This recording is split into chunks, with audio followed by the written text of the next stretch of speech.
perkenalkan, nama saya Liantin. Pada video kali ini saya akan menjelaskan mengenai teori dari pertemuan 8 dan juga pertemuan 13. Antara lain materinya yaitu 1. Validitas dan reliabilitas, kemudian uji asumsi klasik, kemudian analisis regresi data panel, kemudian estimasi model regresi data panel, kemudian teknik pemilihan model regresi data panel, kemudian uji kelayakan model, kemudian koefisien determinasi, dan juga uji T. Nah, untuk itu, yuk langsung saja kita bahas. Nah, yang pertama yaitu ada uji validitas. Uji validitas adalah uji yang digunakan untuk menunjukkan sejauh mana alat ukur yang digunakan dalam mengukur apa yang diukur. Ghazali 2009 menyatakan bahwa uji validitas digunakan untuk mengukur sah atau valid tidaknya suatu kuesioner. Suatu kuesioner dikatakan valid jika pertanyaan pada kuesioner mampu untuk mengungkapkan sesuatu yang akan diukur oleh kuesioner tersebut. Nah, kemudian untuk melakukan uji validitas ini menggunakan program SPSS. Teknik pengujian yang sering digunakan para peneliti untuk uji validitas adalah menggunakan korelasi bivariate person atau product moment person. Analisis ini dengan cara mengkorelasi masing-masing skor item dengan skor total.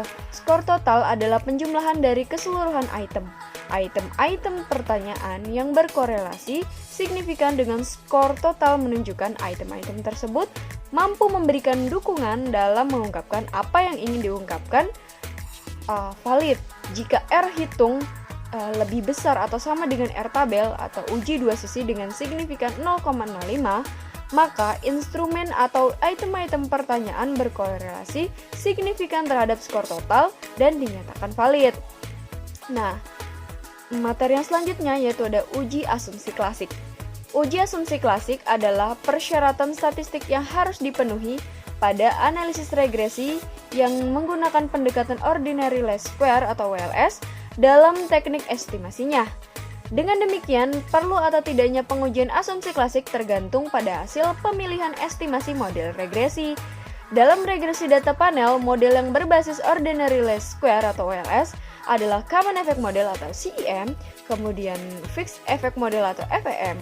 Dengan demikian, perlu dilakukan uji asumsi klasik apabila model regresi yang digunakan dalam bentuk common effect model atau fixed effect model. Sebaliknya, apabila persamaan regresi lebih cocok menggunakan random effect model, maka tidak perlu dilakukan uji asumsi klasik karena random effect model menggunakan pendekatan general least square atau GLS. Dalam teknik estimasinya, uji asumsi klasik terdiri dari uji linearitas, autokorelasi, multikolinearitas, dan juga normalitas. Walaupun demikian, tidak semua uji dilakukan dalam regresi data panel. Hanya uji multikolinearitas dan heteroskedastisitas saja yang diperlukan. Nah, kemudian yaitu ada analisis regresi data panel. Analisis regresi data panel merupakan suatu metode yang digunakan untuk memodelkan pengaruh variabel prediktor terhadap variabel respon dalam beberapa sektor yang diamati dari suatu objek penelitian selama periode waktu tertentu. Analisis regresi data panel adalah gabungan antara data cross-section dan data time series, di mana unit cross-section yang sama diukur pada waktu yang berbeda. Maka, dengan kata lain, data panel merupakan data dari beberapa individu atau sampel yang diamati dalam beberapa kurun waktu tertentu. Data panel merupakan gabungan dari cross-section dan time series. Data panel memiliki pengelompokan data yang berbeda dan memiliki unsur time series juga di dalamnya. Misalnya, seorang peneliti ingin mengetahui pengaruh luas lahan terhadap produksi padi secara nasional. Nah, materi yang selanjutnya itu ada estimasi regresi data panel. Oke, yang pertama ada common effect model atau pooled least square atau PLS. Nah, common effect model ini merupakan pendekatan model data panel yang paling sederhana karena hanya mengkombinasikan data time series dan cross-section. Pada model ini tidak diperhatikan dimensi waktu maupun individu, sehingga diasumsikan bahwa perilaku data perusahaan sama dalam beberapa kurun waktu. Metode ini bisa menggunakan pendekatan ordinary least square atau LS ataupun teknik kuadrat terkecil untuk mengestimasi model data panel. Yang kedua, yaitu ada fixed effect model atau FEM. Model ini mengasumsikan bahwa perbedaan antar individu dapat diakomodasi dari perbedaan interseptnya. Untuk mengestimasi data panel, model fixed effects menggunakan teknik variabel dummy untuk menangkap perbedaan intercept antar perusahaan. Perbedaan intercept bisa terjadi karena perbedaan budaya kerja, manajerial, dan insentif. Namun demikian, slope-nya sama antar perusahaan. Model estimasi ini sering juga disebut dengan teknik least square dummy variable atau LSDV. Yang ketiga yaitu ada random effect model atau RM. Model ini akan mengestimasi data panel di mana variabel gangguan mungkin saling berhubungan antar waktu dan antar individu. Pada model random effect, perbedaan intercept diakomodasi oleh error terms masing-masing perusahaan. Keuntungan menggunakan model random effect ini yakni menghilangkan heteroskedastisitas. Model ini juga disebut dengan error komponen model atau ECM atau teknik general least square atau GLS. Nah, materi yang selanjutnya yaitu ada teknik pemilihan model regresi data panel. Nah, yang pertama ada uji Chow. Uji ini digunakan untuk memilih model yang digunakan apakah sebaiknya menggunakan common effect model atau CEM atau fixed effect model atau FEM. Nah, pengujian ini dapat dilihat pada nilai probabilitas atau prob cross section F dan cross section C square dengan hipotesisnya seperti ini. H0 yaitu model mengikuti common effect model atau CEM jika probabilitas cross section F dan cross section C square itu lebih besar daripada alpha 0,05. Kemudian HA-nya yaitu model mengikuti fixed effect model atau FEM jika probabilitas cross section F dan cross section C square itu kurang dari alfanya 0,05. Kemudian yang kedua yaitu ada uji Hausman. Uji ini digunakan untuk memilih model yang digunakan. Apakah sebaiknya menggunakan random effect model atau RM atau fixed effect model atau FEM.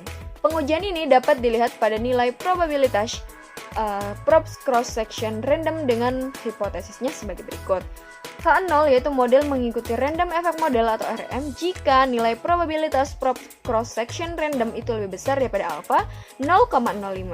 Kemudian HA-nya model mengikuti fixed effect model atau FEM jika nilai probabilitas probe cross section random kurang dari alpha 0,05. Nah, yang ketiga yaitu ada uji Lagrange multiplier. Uji ini digunakan untuk memilih model yang digunakan. Apakah sebaiknya menggunakan random effect model atau menggunakan common effect model? Pengujian ini dapat dilihat pada nilai probabilitas bersepagan dengan hipotesisnya seperti ini. H0 yaitu model mengikuti common effect model jika nilai probabilitas cross section bersepagan lebih besar daripada alfanya 0,05. Kemudian HA-nya yaitu model mengikuti random effect model jika nilai probabilitas cross section bersepagan itu kurang dari alfa 0,05. Nah, materi yang selanjutnya yaitu ada uji kelayakan model. Nah, uji kelayakan model atau biasa dikenal dengan uji F digunakan untuk menjelaskan apakah semua variabel bebas yang dimasukkan ke dalam model secara bersama-sama mempunyai pengaruh terhadap variabel terikat atau dengan kata lain model fit atau tidak. Nah, jika hipotesis dalam uji F ini sebagai berikut. Jadi berdasarkan perbandingan F statistik dengan F tabel yaitu H0 jika nilai F statistik itu kurang dari F tabel. HA yaitu jika nilai F statistik itu lebih besar daripada F tabel. Jika F statistik itu kurang dari F tabel, maka H0 diterima yang artinya variabel independen atau X secara bersama-sama tidak berpengaruh terhadap variabel dependen atau Y. Namun sebaliknya, jika F statistik itu lebih besar daripada F tabel, maka HA diterima. Artinya, variabel independen X-nya itu secara bersama-sama berpengaruh terhadap variabel dependen atau Y.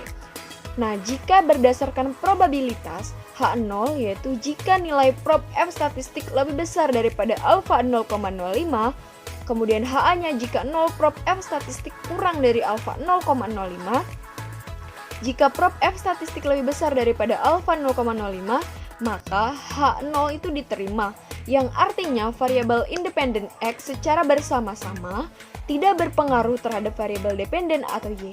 Namun, sebaliknya, jika prop F statistik kurang dari alfa 0,05, maka HA diterima. Artinya, variabel independen X secara bersama-sama berpengaruh terhadap variabel dependen atau Y. Materi yang selanjutnya yaitu ada koefisien determinasi. Nah, uji koefisien determinasi ini menjelaskan seberapa jauh kemampuan model regresi dalam menerangkan variasi variabel bebas mempengaruhi variabel terikat. Semakin besar hasil R-square akan semakin baik karena hal ini mengidentifikasi semakin baik variabel independen dalam menjelaskan variabel dependen. Nilai R-square berada antara 0 sampai 1 dengan penjelasannya sebagai berikut. Nilai R-square harus berkisar 0 sampai 1. Jika nilai R-square sama dengan 1, berarti naik atau turunnya variabel terikat Y 100% dipengaruhi oleh variabel bebas, yaitu X-nya. Jika nilai R-square sama dengan 0, maka tidak ada hubungan sama sekali antara variabel independen terhadap variabel. Yang selanjutnya yaitu ada uji T. Hasil uji T ini menjelaskan signifikansi pengaruh variabel bebas secara parsial terhadap variabel terikat. Hipotesisnya dalam uji T yaitu sebagai berikut. Berdasarkan perbandingan T statistik dengan T tabel. H0 jika nilai T statistik kurang dari T tabel. HA jika nilai T statistik lebih besar daripada T tabel. Jika nilai T statistik kurang dari T tabel, maka H0 diterima, yang artinya variabel independen X secara parsial tidak berpengaruh terhadap variabel dependen Y. Namun sebaliknya, jika nilai T statistik lebih besar dari T tabel, maka HA diterima, artinya variabel independen X secara parsial berpengaruh terhadap variabel dependennya Y. Berdasarkan probabilitas H0 yaitu jika nilai prop lebih besar daripada alfa 0,05, HA jika nilai prop kurang dari alfa 0,05. Jika nilai prop lebih besar daripada alfa 0,05, maka H0 diterima, yang artinya variabel independen X secara parsial tidak berpengaruh terhadap variabel dependen Y.